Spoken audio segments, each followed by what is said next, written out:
অটোওয়ালা যেখানে অর্ককে নামালো সেখান থেকে যতদূর চোখ যায় চারপাশে খালি ধু ধু ধান জমি। শীতকালে ফসল কাটা হয়ে গেছে, একটা হলদেটে আস্তরণ ছড়িয়ে আছে চারিদিকে, বাড়ি ঘর দরে চিহ্ন মাত্র নেই। অর্ক একটু অবাক হয়ে অটোওয়ালাকে বলল, পোড়োগ্রাম কোথায়? অটোওয়ালা মেজাজে বলল, এখান থেকে 10 মিনিট, ওটা আপনাকে হেঁটেই মেরে দিতে হবে, অটো যাবে না ভেতরে। অর্ক অটো থেকে নেমে ভাড়া মিটিয়ে দিল। অটোটা চলে যেতেই কেমন একটা শূন্যতা গ্রাস করলো ওকে। চারিদিকে তো কিছুই দেখা যাচ্ছে না, না রিসর্ট, না পাকা বাড়ি, না মাটির ঘর, না কুঁড়ে ঘর। ঠিক আছে, আর তো কোনো রাস্তা নেই, এই রাস্তা ধরেই তাহলে হাঁটতে থাকুক ও, দেখা যাক। অটোওয়ালা যখন বলছে তাহলে এই রাস্তার শেষেই ওর ডেস্টিনেশনে পৌঁছে যাবে ঠিক।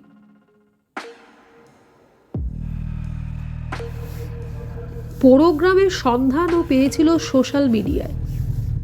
সোলো ট্রাভেলিং ওর শখের বিষয়, প্রায় নেশার মতো বলা যায়। নিত্য নতুন ট্যুরিস্ট স্পট খোঁজা আর সেখানে যাওয়া অর্কর অভ্যেসে দাঁড়িয়ে গেছে এখন। এই পোড়োগ্রামের সন্ধানটা ও সোশ্যাল মিডিয়ায় একটা গ্রুপ থেকে পেয়েছিল। বিভিন্ন গ্রুপ হয় না যেখানে বিভিন্ন ধরনের নিত্য নতুন ট্যুরিস্ট স্পটের খোঁজ থাকে, সেখান থেকেই ও পেয়েছিল এটা। একদম আনকোড়া, কলকাতা থেকে বেশি দূরে নয়, 1-1.5 ঘন্টার মধ্যেই পৌঁছে যাওয়া যায়। তবে এটা বলা ছিল যে জায়গাটা বেশ দুর্গম, প্রথমে 2টো বাস চেঞ্জ করতে হবে, তারপরে অটো, আর তারপরে পায়ে হাঁটা। রাস্তা দিয়ে হাঁটতে হাঁটতে একবার মোবাইলটা বের করে ও দেখল এখানে গুগল লোকেশন অন করে রাস্তা খোঁজা বৃথা। একবার গ্যালারি খুলে পোড়োগ্রামের যে ছবিগুলো ও পেয়েছিল এই ছবিগুলো ও দেখলো একবার। অর্কর ভালো লাগলো খুব, কি সুন্দর, শহুরে ঘিঞ্জিপনা থেকে একদম দূরে গিয়ে মাটির বাড়ি, দাওয়া, দালান, খুব সুন্দর একটা পাড়া। নামটা কেন পোড়োগ্রামও জানে না, ও শুধু চলতে লাগলো। প্রায় 1/2 ঘন্টা চলার পর ওর মনে হলো এ রাস্তা যেন ফুরোবে না। এতক্ষণ ধরে হাঁটছেও, আশেপাশে আর কোনো ট্যুরিস্ট কাউকেই দেখতে পাচ্ছে না, জনমানবহীন শূন্য রাস্তা। কে বলবে এখন সকাল 8:30? ভেবেছিল পোড়োগ্রামের যে রিসর্টটার খবরও নিয়ে এসছে সেখানে গিয়েই ব্রেকফাস্ট করবে, কিন্তু রিসর্ট তো কোথাও ধারে কাছে দেখতেই পাচ্ছে না। ব্যাগে বিস্কিট আছে, কিন্তু বিস্কিট খেতে ওর ইচ্ছে করছে না এখন। যদি রিসর্টটা একটু খুঁজে পেয়ে যায় তাহলে একটু প্রাণ আসে ওর প্রাণে। বেশ খানিকটা যাওয়ার পর দূরে রাস্তার ধারে ডান হাতে 2টো কালচে থাম আবিষ্কার করলো। আগেকার দিনে জমিদার বাড়িতে যেরম থাম হয় সেরাম।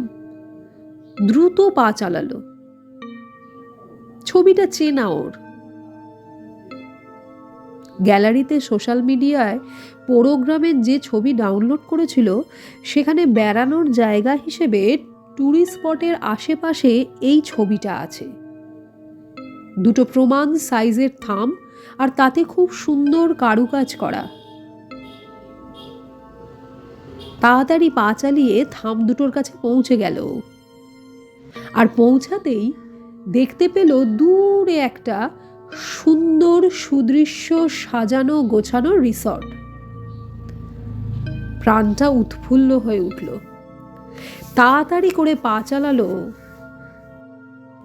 আশপাশটা কিরম যেন নিঝুম, গাছপালা জলা জঙ্গল বেশি রয়েছে এমন নয়, কিন্তু বেশ সুন্দর পরিষ্কার মাঠ।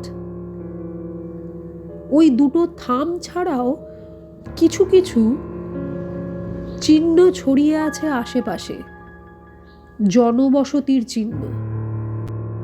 অর্কর মনে হলো ও হঠাৎ করে কোনো প্রাগৈতিহাসিক জায়গায় এসে পৌঁছেছে। মহেঞ্জোদারো হরপ্পার ছবি যেমন ইতিহাস বইতে দেখা যায়, জায়গাটা খানিকটা ওই রকম। আধ ভাঙা পাঁচিল রয়েছে, কালচে পোড়া ইট, চারপাশে ছড়ানো রয়েছে ছোট বড় নিচু উঁচু দেয়াল। সবগুলোই ভাঙাচোরা, অথচ সুন্দর কারুকাজ করা। কোনো এক সময় এটা বোধহয় কোনো ঘর বা বাড়ি কি অলিন্দ এরকম কিছু ছিল। আজকে তার আর অবশিষ্ট নেই কিছুই, কিন্তু অর্ক বুঝতে পারছিল এই জায়গাটার একটা হিস্টোরিক্যাল ভ্যালু আছে। কেমন যেন একটা প্রাগৈতিহাসিক আবহাওয়া রয়েছে চারিদিকে। নিচে মাটিটা শুকনো কালো ফুটি ফাটা, কোথাও এতটুকু ঘাস বা কিচ্ছু কোথাও নেই। এদিক ওদিক ছড়িয়ে আছে ভাঙাচোরা ইটের টুকরো। সেই ইটগুলো বহু পুরনো, পাথরের তৈরি কিছু কিছু আসবাবের মতো রয়েছে, কিছু ভাঙাচোরা বাসনপত্র। এটা কি তাহলে বহু যুগ আগে কোনো জনবসতি ছিল, যা এখন আধুনিক যুগে সময়ের ফেরে টুরিস্ট স্পটে পরিণত হয়েছে? কিন্তু এই পোড়োগ্রামের নাম তো অর্ক আগে কোথাও শোনেনি।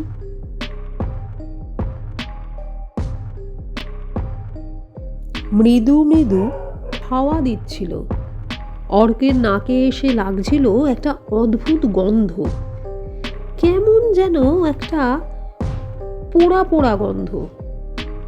আশেপাশে কেউ কি কাঠকয়লা বা কাগজপত্র খড়কুটো জ্বালিয়ে তাপ নিচ্ছে, তারই গন্ধ, কে জানে। জায়গাটার একটা অদ্ভুত নিস্তব্ধতা আছে, একটা নিঝুম আবহাওয়া। পাখির ডাকও শোনা যাচ্ছে না কিচ্ছু। থাম দুটো পেরিয়ে ভেতরে ঢোকার আগে পর্যন্ত দু একটা অটোর হর্ন কিংবা প্রাকৃতিক যেরকম পাখির ডাকটাক হয় সেরকম ওর কানে আসছিল, কিন্তু থামটা পেরিয়ে ভেতরে ঢোকার পর নিঝুম হয়ে গেছে সব কিছু। অর্ক যেন নিজের নিঃশ্বাসের শব্দটাই শুনতে পাচ্ছে। ভারী অদ্ভুত জায়গা তো। এটা তার মানে কোনো ঐতিহাসিক টুরিস্ট স্পট, কিন্তু এ বিষয়ে তো কিছু লেখা ছিল না তথ্যটায়। দেখা যাক, রিসর্ট অবধি তো পৌঁছাক, তারপরে সেখানকার লোকজনদের জিজ্ঞেস করে এই জায়গাটার ইতিহাস সম্পর্কে জানতে হবে। গ্রাম বাংলার আনাচে কানাচে কত কি যে এরকম ছড়িয়ে আছে, আমরা তার কতটুকুই বা জানি। আজকাল মানুষের ঘোরা বেড়ানোর শখ অনেক বেড়ে গেছে, তারা নিত্য নতুন অজানা অচেনা জায়গা খুঁজে বের করছে বেড়াতে যাওয়ার জন্য। তো সেইভাবেই এটাও চলে এসছে সামনে। খুব এক্সাইটেড লাগলো অর্কর। মনে হলো বাহ, টুরিস্ট স্পট হোক তো এমন কি সুন্দর। রয়েছে শহর থেকে একটু দূরে, অথচ মনে হচ্ছে ও পৌঁছে গেছে ইতিহাসের কোনো পাতায়, যেখানে আশেপাশের সব কিছুই প্রাগৈতিহাসিক। কোথাও সিমেন্টের বসার জায়গা, কোথাও কারুকাজ করা দালান মতো, সবই সিমেন্টের কালারের। আচ্ছা, এগুলো কি তৈরি করা নাকি ছিল? কালচে পাথরের দুটো মূর্তিও চোখে পড়ল যেতে যেতে। মূর্তি দুটোর বেশ আভিজাত্য আছে, সুন্দর কারুকাজ করা পরীর মূর্তি। অবাক হয়ে একটু থমকে দাঁড়িয়ে পড়ল অর্ক। পরীটার গায়ে হালকা হালকা শ্যাওলা ধরে গেছে। কালচে পাথরের পরীর চোখ দুটো শ্যাওলায় বোজা। বন্ধ চোখ দুটোর দিকে তাকিয়ে রইল অর্ক। তারপর হাঁটা লাগালো। কিছু দূর হাঁটতেই ওর মনে হলো পেছনে পেছনে কেউ যেন ফলো করছে ওকে। চকিতে ঘুরে তাকালো। অবাক হয়ে দেখলো পরীর মূর্তিটা ওর একদম পাশে। আশ্চর্য, পরীর মূর্তিটা এত কাছে তো ছিল না। চোখটাকে কচলে নিল। না, পরীটার পাশেই ও দাঁড়িয়ে আছে।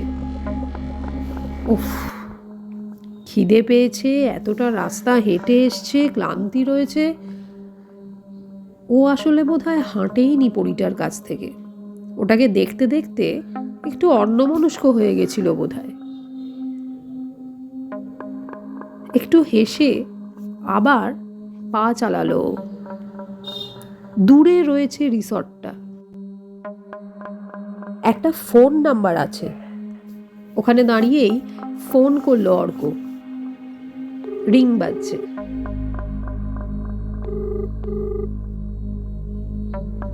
কিছুক্ষণ পরেই একটা রাশভারী গলা রিসিভ করলো ফোনটা। হ্যালো, আমি অর্কপ্রভ গুপ্ত বলছি। ফোন করেছিলাম গতকাল সন্ধেবেলা। আমার একটা বুকিং ছিল আপনাদের রিসর্টে। আমি এসে গেছি প্রায়। অর্কপ্রভ গুপ্ত? আচ্ছা, কোথায় আছেন এখন? আমি কাছাকাছিই আছি। আপনাদের রিসর্টটাকে দেখতেও পাচ্ছি। দুটো বড় বড় পরীর মূর্তি আছে। পরীর মূর্তির কাছে কেন গেছেন আপনি? আরেকটু হেঁটে ওদিক দিয়ে ঘুরে আসতে হতো। আপনি কি থাম দুটোর মাঝখান দিয়ে এসছেন? অর্ক একটু অবাক হলো। হ্যাঁ, থাম দুটো তো আপনাদের টুরিস্ট স্পটের আশেপাশেই রয়েছে। এগুলো তো ঘুরে বেড়ানোর জায়গা।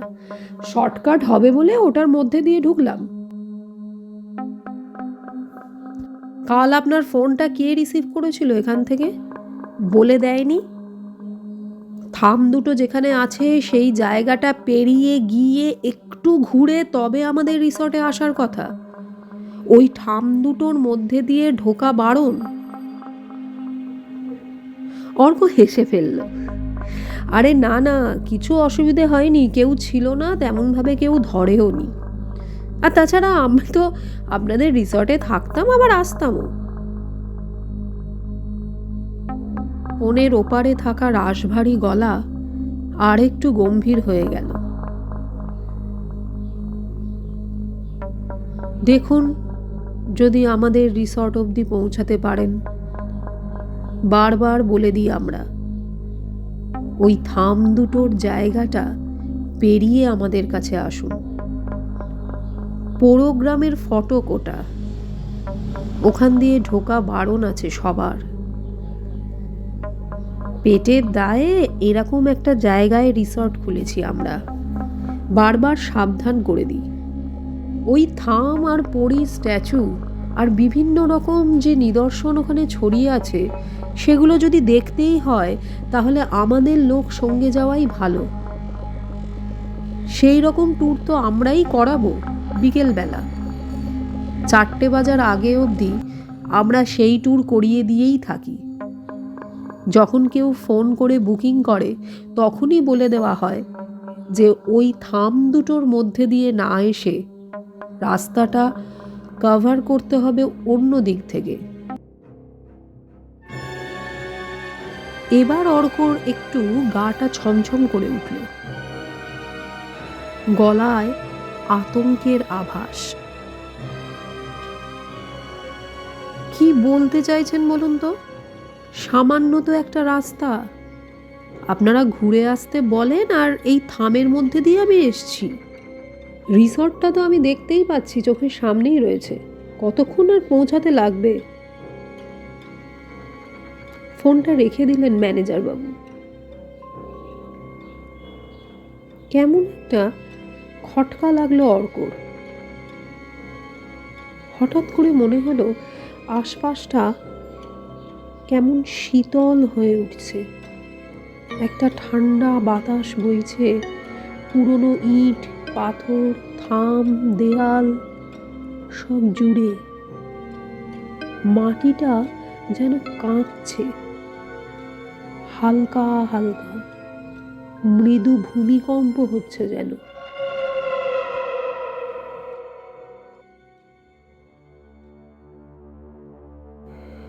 ফোনটা রেখে নিজের ডান হাত দিয়ে চোখটা একবার মুছে নিলেন ম্যানেজার বাবু। কিছুই করার নেই ওনার, বেশি লেখাপড়া শেখেননি। পূর্বপুরুষের পৈতৃক জমি বাড়িকে কাজে লাগিয়ে এই রিসর্টটা খুলেছেন ট্যুরিস্ট স্পট হিসেবে। অথচ সেই অশরীরীর অভিশাপ কি তিনি খণ্ডাতে পারবেন? সাবধানতা অবলম্বন করেছেন তিনি।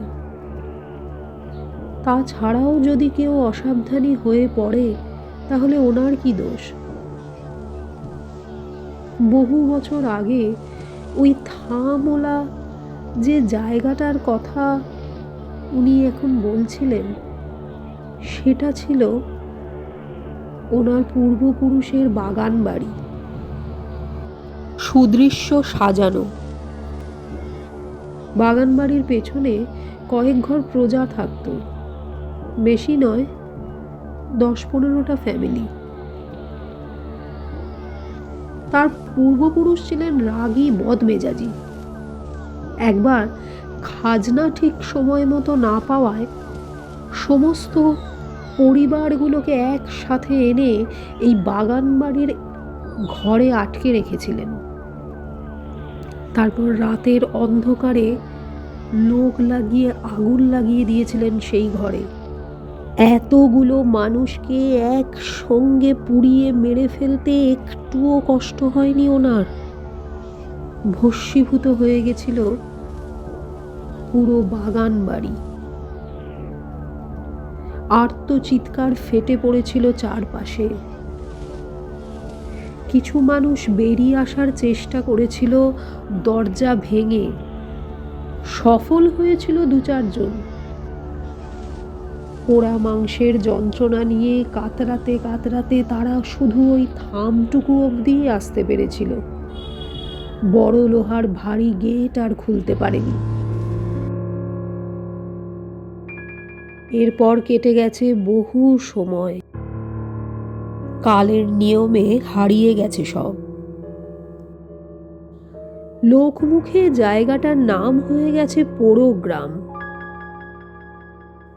আতঙ্কের স্থান হয়ে গেছে এই পোড়ো বাগান বাড়িটা। লোহার ভারী দরজা আর নেই, তার বদলে রয়ে গেছে অতৃপ্ত আত্মাদের অভিশপ্ত হাতছানি। দরজা না থাকলেও থাম দুটোর এপারে পোড়া মানুষগুলোর আর্তনাদ আর অতৃপ্ত আত্মাদের পৈশাচিক উল্লাস এখনো কমেনি। এই জমিতেই কাতারে কাতারে পড়েছিল পোড়া পোড়া মৃতদেহ।